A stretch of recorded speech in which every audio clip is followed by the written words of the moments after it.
അസ്സലാമു അലൈക്കും പ്രിയപ്പെട്ടവരെ, നമസ്കാരം. നമ്മുടെ പ്രിയപ്പെട്ട മുഹമ്മദ് കടാങ്കോട് ഇന്നലെ എഴുതിയ ചന്ദ്രികയിൽ എഴുതിയ മൈനോറിറ്റിയുമായി ബന്ധപ്പെട്ട് അദ്ദേഹത്തിൻ്റെ വളരെ കൃത്യമായൊരു ലേഖനം ഞാൻ നിങ്ങൾക്ക് മുമ്പിൽ ഇന്നലെ അവതരിപ്പിച്ചിരുന്നു. ഇന്നത്തെ ചന്ദ്രികയിൽ വന്നിട്ടുള്ള ലേഖനം, അതിൻ്റെ ബാക്കി അദ്ദേഹം ഇന്നത്തെ ചന്ദ്രികയിൽ എഴുതുമെന്ന് പറഞ്ഞിരുന്നു. അതിൻ്റെ അടിസ്ഥാനത്തിൽ ഇന്ന് വന്നിട്ടുള്ളത്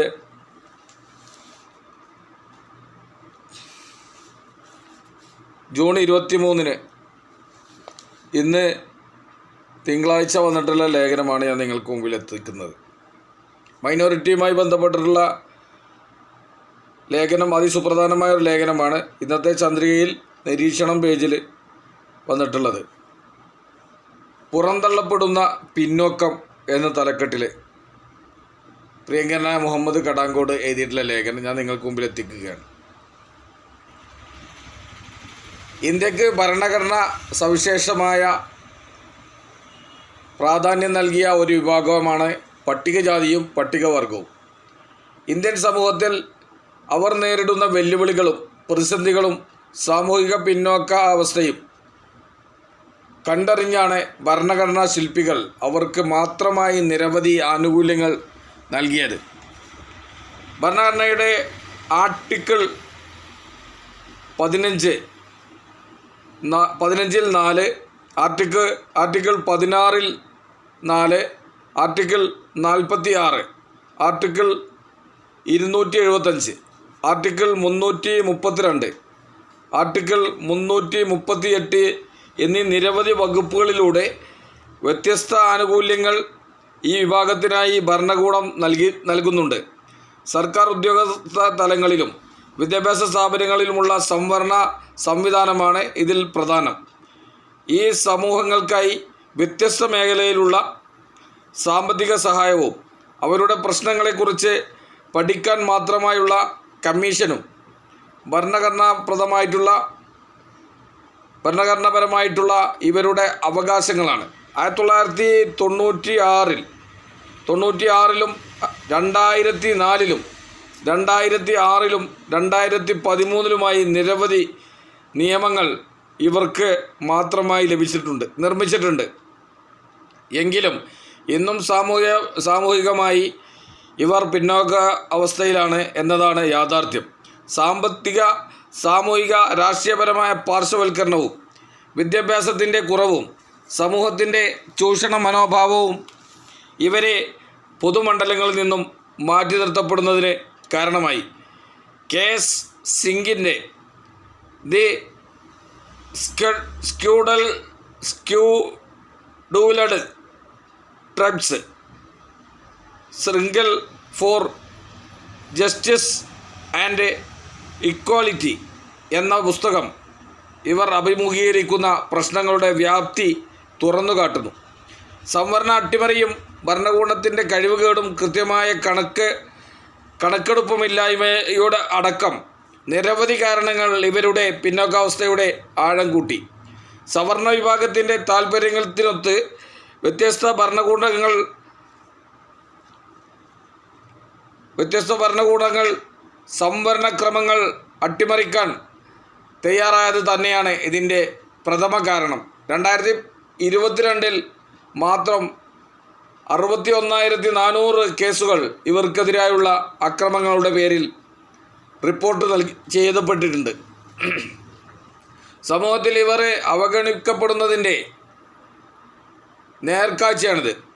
ഗോത്രവർഗക്കാരും ആദിവാസികളുമായ ഇത്തരം വിഭാഗങ്ങളുടെ ഉന്നമനം രാജ്യത്തിൻ്റെ കൂടെ ഉത്തരവാദിത്വമാണ്. ഇന്നത്തെ മാറ്റി നിർത്തപ്പെടുന്ന മൈനോറിറ്റി ഫ്രെയിമുകൾ എന്ന തലക്കെട്ടിലെ രണ്ടാം ഭാഗമാണ് ഞാൻ നിങ്ങൾക്ക് മുമ്പിൽ എത്തിക്കുന്നത്. മതിലുകളാൽ മറക്കുന്ന ദാരിദ്ര്യം. സമ്പന്നർ അതിസമ്പന്നരാവുകയും ദരിദ്രർ അതിദരിദ്രരാവുകയും ചെയ്യുന്ന മായാജാലം സംഭവിക്കുന്ന നാടാണ് നമ്മുടെ ഇന്ത്യ.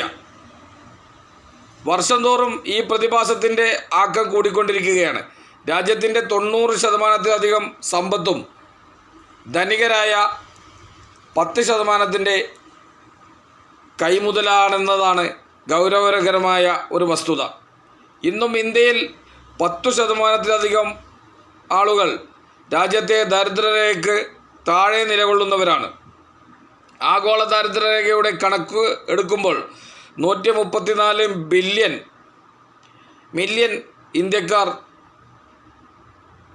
രേഖക്കടിയിലാണ് നിലകൊള്ളുന്നത്. മികച്ച ദാരിദ്ര്യ നിർമ്മാർജ്ജന പദ്ധതിയോ പ്രക്രിയകളോ ചിന്തിക്കാൻ പോലും ഭരണകൂടം തയ്യാറാവാത്തത് അങ്ങേയറ്റത്തെ അവഗണനയുടെ ഉദാഹരണമാണ്. G20 ഉച്ചകോടിക്ക് വേണ്ടി ഗുജറാത്തിലെ തെരുവുകൾ കൂറ്റൻ മതിലുകൾ പണിത് മറച്ചുവെച്ചതും ദരിദ്രരോടുള്ള അവഗണനയുടെ വ്യാപ്തി തുറന്നു കാട്ടുന്നു. രാജ്യത്തിൻ്റെ ദാരിദ്ര്യത്തിൻ്റെ കാര്യത്തിൽ ലോകരാഷ്ട്രങ്ങളുടെ ഇടയിൽ ഇന്ത്യക്ക് 3-ാം സ്ഥാനമാണുള്ളത്. 2010 ലോകബാങ്ക് പുറത്തുവിട്ട കണക്ക് പ്രകാരം ഇന്ത്യയിലെ 32.7% ആളുകൾ അന്താരാഷ്ട്ര ദാരിദ്ര്യരേഖയ്ക്ക് താഴെയാണ്. ഇവരുടെ ദൈനംദിന വരുമാനം ഏതാണ്ട് $1.25 തുല്യമായ തുകയിലും കുറവാണ്. അതേസമയം 68.7% ആളുകൾ $2 അമേരിക്കൻ ഡോളറിൽ താഴെയുള്ള വരുമാനം കൊണ്ടാണ് ജീവിക്കുന്നത്. 26 ആഫ്രിക്കൻ രാജ്യത്തിലുള്ളതിനേക്കാൾ ദരിദ്രർ ഇന്ത്യയിലെ 8 സംസ്ഥാനങ്ങളിൽ ഉണ്ടെന്നാണ് Oxford poverty and human development സംഘടനയുടെ പഠനങ്ങൾ വ്യക്തമാക്കുന്നത്. ഇതിൽ 41 കോടിയോളം വരുമെന്നാണ് കണക്ക്. യൂണിസെഫിൻ്റെ റിപ്പോർട്ട് പ്രകാരം ലോകത്തിൽ പോഷകാഹാരക്കുറവുള്ള 3 കുട്ടികളിൽ ഒരാൾ ഇന്ത്യയിലാണ് എന്നാണ് കണക്കാക്കപ്പെടുന്നത്.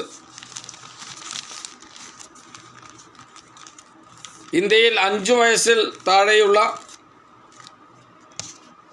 കുട്ടികളുടെ കണക്കെടുത്താൽ 42% പേരും നല്ല ഭക്ഷണം ലഭിക്കാത്തതിൻ്റെ പേരിൽ ഭാരക്കുറവ് ഉള്ളവരാണത്രേ. 5 വയസ്സിൽ താഴെയുള്ള കുട്ടികളിൽ 58% പേരും പോഷകാഹാരക്കുറവ് കൊണ്ട് വളർച്ച മുരടിച്ചവരാണെന്നും റിപ്പോർട്ട് തുടർന്ന് പറയുന്നു. ഇന്ത്യയുടെ സ്ഥിതി ആഫ്രിക്കൻ രാഷ്ട്രങ്ങളെക്കാൾ മോശമാണെന്നാണ് ഈ വിഷയത്തിൽ പഠനം നടത്തിയ നാന്ദി ഫൗണ്ടേഷൻ എന്ന സർക്കാർ ഇതര സംഘടനയുടെ അംഗമായ രോഹിണി മുഖർജി അഭിപ്രായപ്പെടുന്നത്. നോബൽ സമ്മാന നേതാവ് അമർത്യാസനും സാമ്പത്തിക ശാസ്ത്രജ്ഞനായിരുന്ന പ്രധാനമന്ത്രി മൻമോഹൻ സിംഗ് അടക്കമുള്ള വിദഗ്ധർ ചൂണ്ടിക്കാണിച്ചിട്ടും പ്രസ്തുത നയങ്ങൾ നടപ്പിലാക്കാനോ പ്രാവർത്തികമാക്കാനോ ഭരണകൂടം തയ്യാറായിട്ടില്ല. മറുവശത്ത് ഇന്ത്യയിലെ കോർപ്പറേറ്റ് കുത്തകകളുടെ മുതലാളിമാർ ഉയർന്ന വളർച്ചാ നിരക്ക് രേഖപ്പെടുത്തുകയാണ്.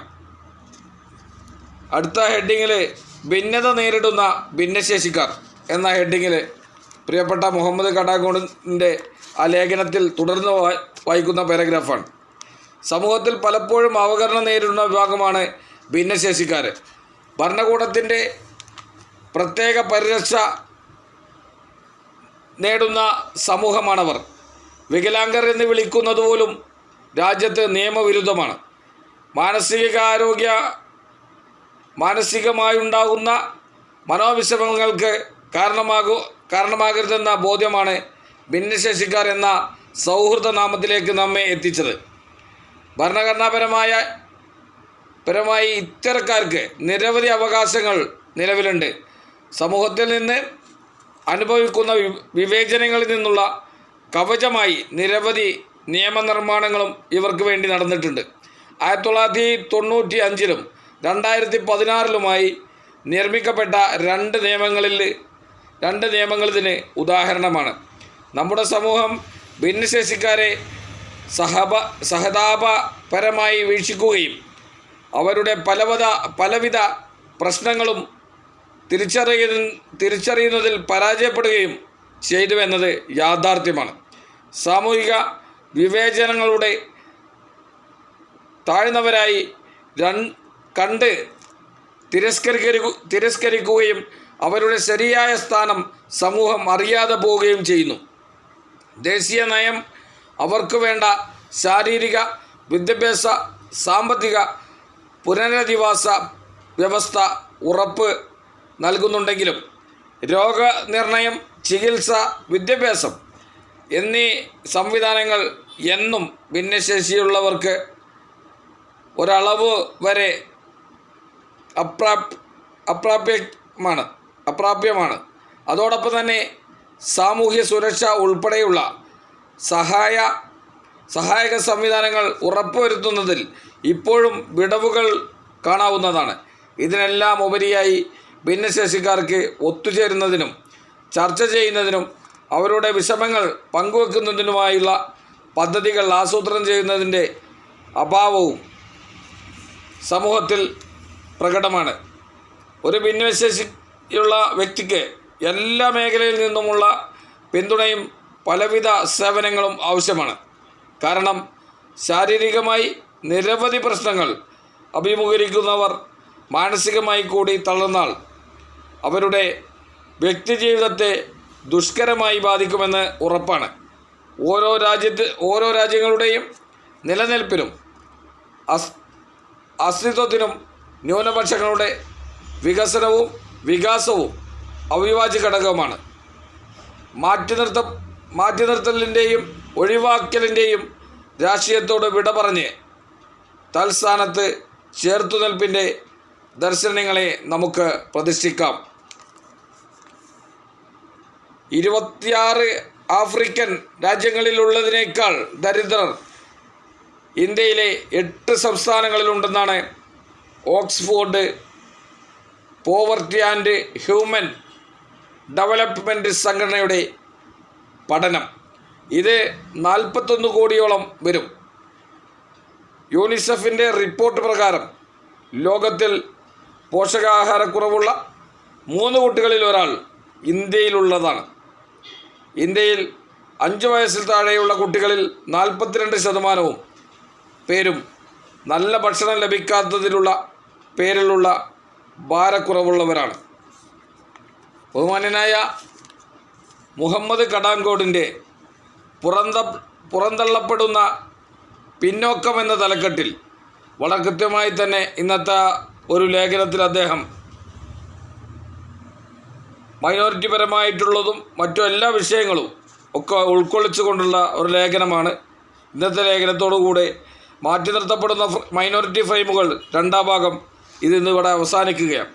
ഏതായാലും വളരെ കൃത്യമായി തന്നെ ബഹുമാന്യനായ മുഹമ്മദ് കടാങ്കോട് ഈ വിഷയത്തിൽ കൃത്യമായി പ്രതിപാദിച്ചിട്ടുണ്ട്.